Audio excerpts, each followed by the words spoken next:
It's terrible what unstable parents in abusive relationships do to their children. Because it's not just the damage done to you at the time of the abuse, but it's the trauma wounds that infect and shape the person you become, who you love, how you love them, what they're like, what they have to give you. And when your trauma isn't healed yet, you can end up drawn to some really terrible people, and it feels like you can never change. But you can change this pattern. My letter today is from a woman I'll call Kelsey, and she writes, Dear Anna, yesterday I had yet another episode of fear and despair triggered by something from the past that I have already excessively analyzed and let go long, long ago. Still, it hurts as if it's a new, fresh wound and takes me all apart. All right, I've got my fairy pencil. I'm going to circle a few things that I want to come back to on a second reading, but I'm going to read through Kelsey's letter and just see what's going on. All right. She says, all my childhood I dealt with the aftermath of my parents' endless breakups. My father had always been absent, unreliable, and the very few times he would come around, he would be dismissive, hot and cold. Oh boy, even if I didn't read further, I think I would know what resulted in your life as an adult from that kind of treatment. Still, as a little girl, I loved him, regardless, always starving for more of his attention and love in return. He already had 2 different families when my mom and him had an affair. 2. I think it went on and off for years, but when she found out she was pregnant and made the decision to keep me, my father tried to burn all the bridges and even got married for the first time to someone else who he'd just met and didn't have kids with. So he had plenty of female attention in his life, yet he kept coming back to my mom episodically. I think it was mostly for sex and definitely not the family thrills. Finally, by the time he decided he could not live without us, I was 7 years old. We had to turn our lives around just so they could live together. Soon after the big change, he started cheating and drinking. When my mom would get fed up, we usually had to move houses, just so in a couple of months of him groveling, she would forgive him and return with me again. This cycle would repeat, only with each time, fights got more appalling and violent. Oh gosh, honey. There were threats and unrealistic demands to compensate him financially for taking care of us.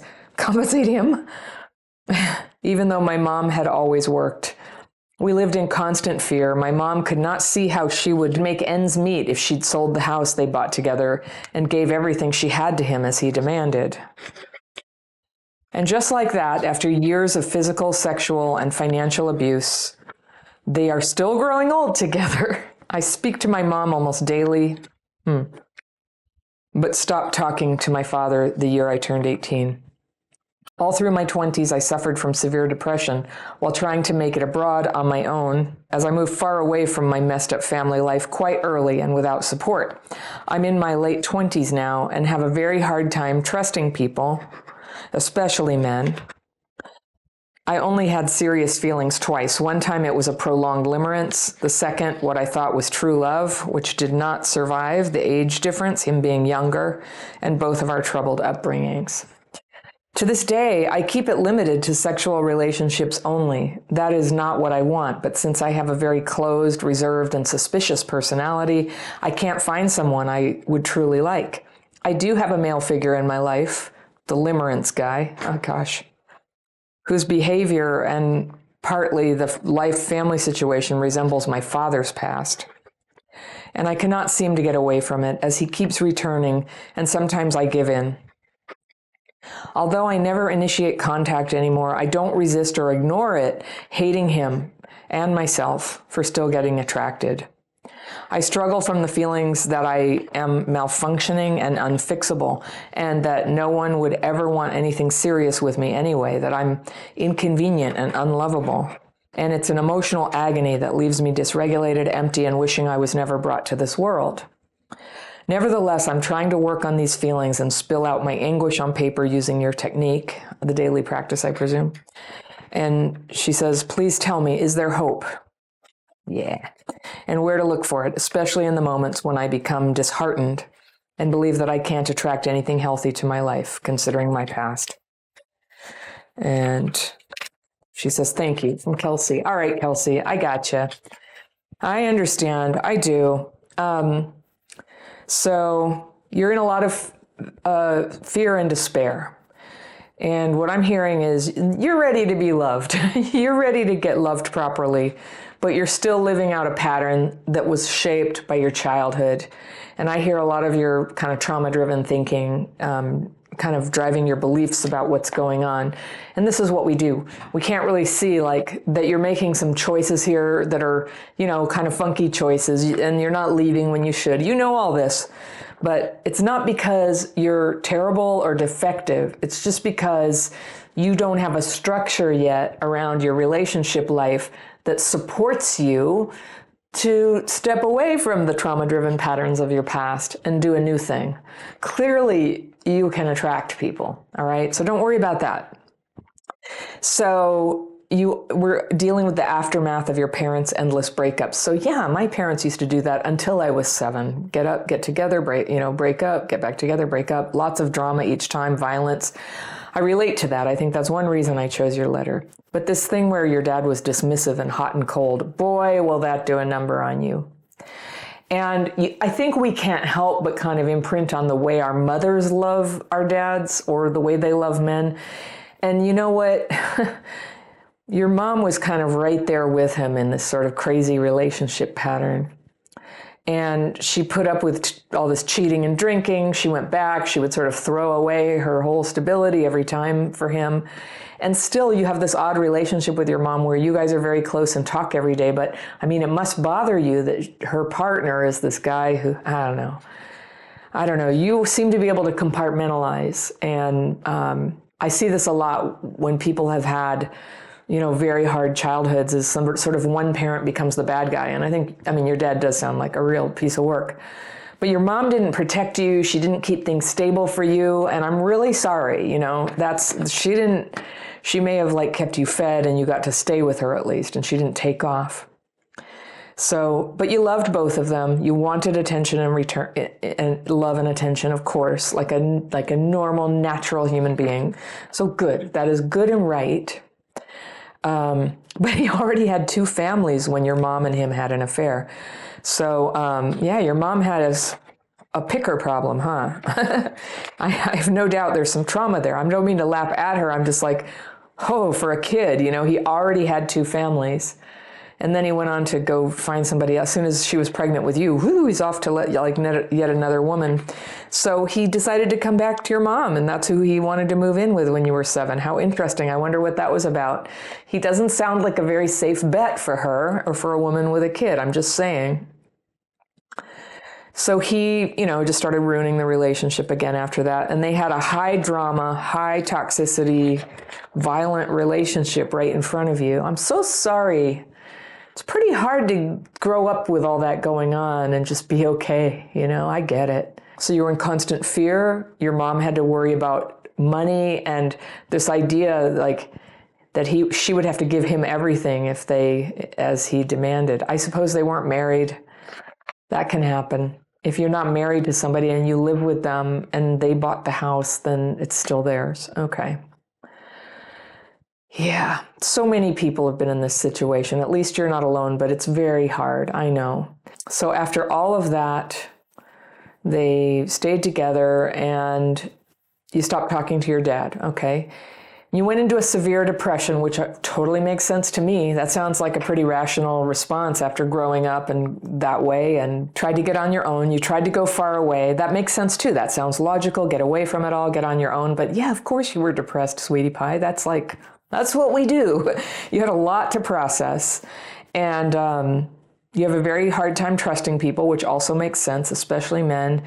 And you've only had serious feelings twice, and one time it was a big limerence thing. I suppose that means he wasn't into you, but he's your friend, or he's kind of your occasional, friend with benefits, maybe it sounds like. The second one you thought was true love, but there was a big age difference. Okay, well, that could happen.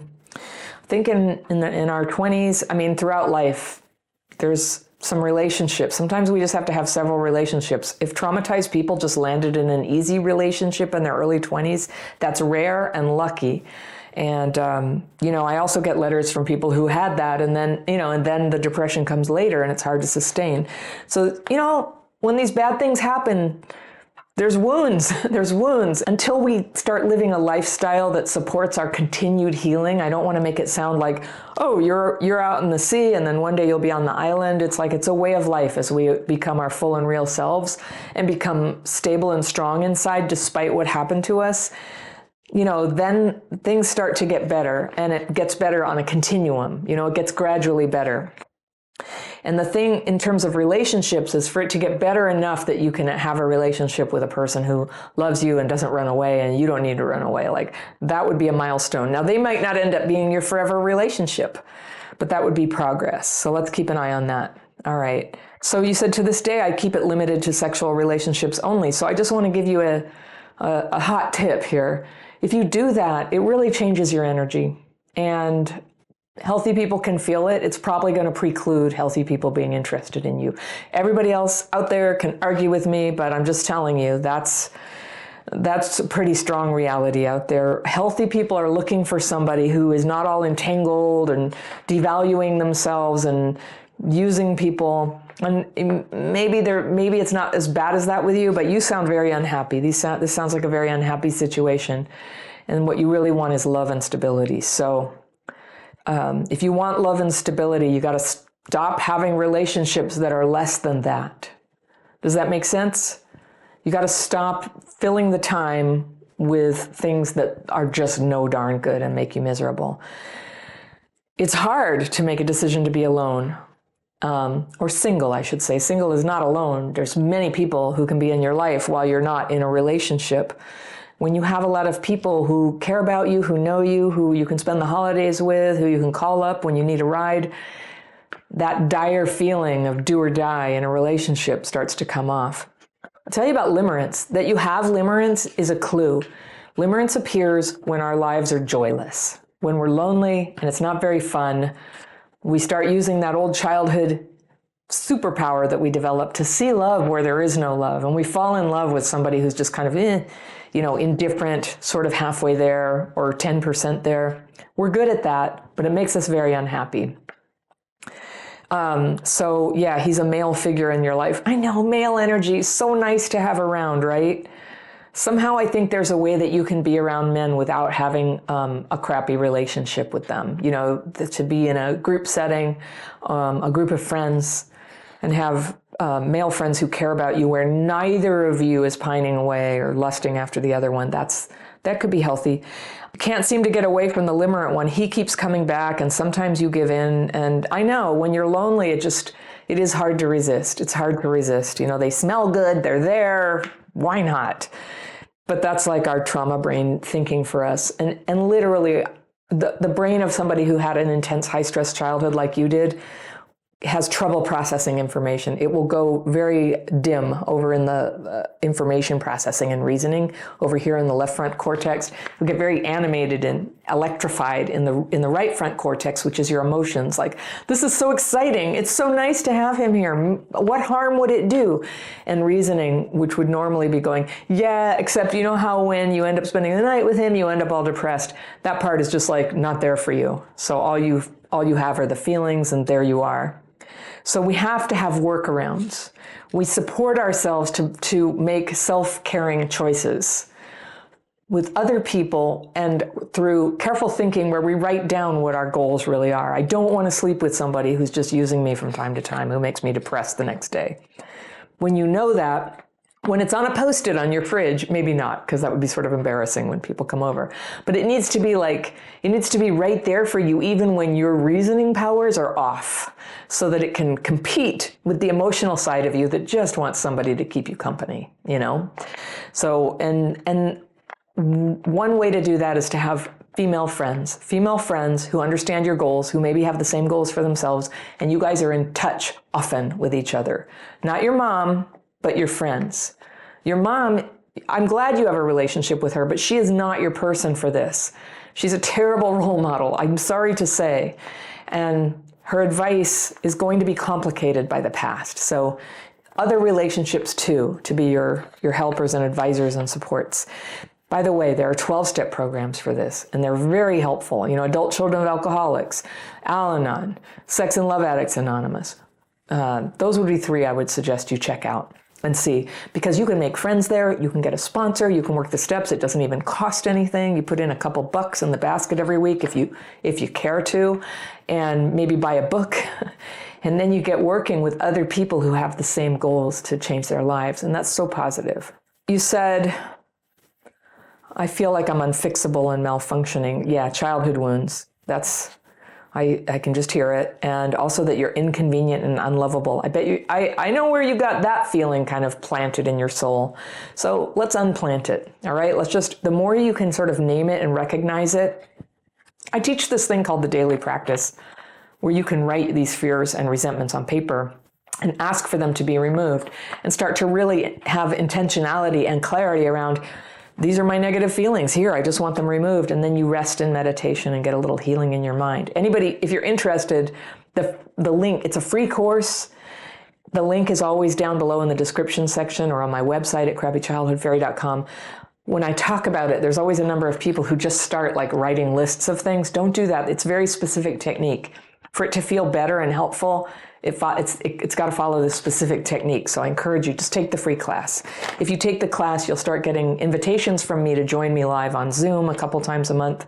And we do the techniques together and I take questions and it's very nice. It's my favorite thing. And so you hate yourself for being attracted to him. But I just want to tell you, with all the, by the power invested in me, there's nothing to hate. You just have very, very normal, understandable wounds from childhood, from what happened to you. And practically everybody who's been through a similar pattern has the same wounds. It's so normal. It goes to show, like, you're not broken, actually. You're having a normal response to an abnormal childhood. You're real. You're whole. This is what's happening.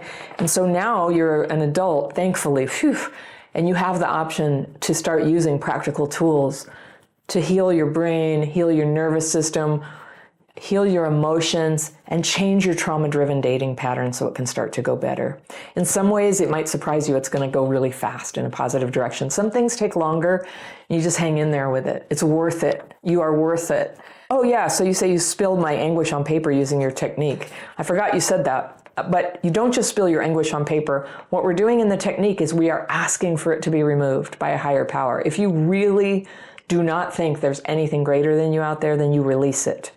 But spilling your anguish on paper, that's like what we used to do in middle school, inventing on paper. Venting is not it. This is not venting. It does help you discharge and process the negative feelings, but you're doing something constructive with it, always following it with meditation so that your brain can recompose after this very clear intention that you want this stuff removed, you want clarity about what your next step really does need to be, and you want power to do that.